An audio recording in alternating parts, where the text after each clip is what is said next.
Hello everyone, welcome to our channel. Here is another digital SAT math question. 3x is equals 12, negative 3x plus y is equals negative 6. The solution to the given systems of equation is x and y. What is the value of y?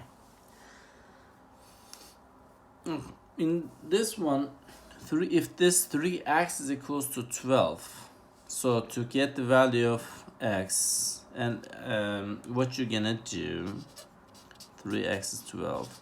To isolate the x, again, we've been talking about this in other videos as well, you will do the inverse operation. Because they multiplied x by 3, you're supposed to divide both sides by 3. This cancels each other out. Then the x will be 12 over 3, which is 4. We found the value of 4, but in this question you've been asked to find the value of y. Remember, to find the value of y, we're going to go ahead and use the second equation you've been given. In this case, we're just going to substitute the value of x in the equation to find the y. Negative 3 times, let me rewrite it first to show you where am I putting the value of x. Negative 3 times 4, I will just put in the parentheses, which you don't have to technically, but I just wanted to show you that. Negative 3 times 4 is negative 12 plus y is equal to negative 6. In this case, what's going on in here? They added y to negative 12. If they added negative 12, right? I mean, so you're technically, but adding a negative something means also like subtracting.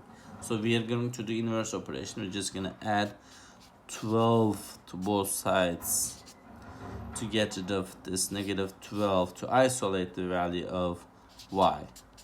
And the value of y, negative 6 plus 12. If you are adding two numbers, one is negative and one is positive, if they don't have a common sign, you subtract the numbers. Take away the least number from the greatest one, take away 6 from 12, which will be 6, and you're going to keep the greatest number sign, which is positive. So, and then the answer will be positive 6. So which choice is that? In A, negative 3, B is 6, C is 18, D is 30. Your right choice is B for this problem. Thank you for watching our video. Do not forget to subscribe our channel. Hope to see you around.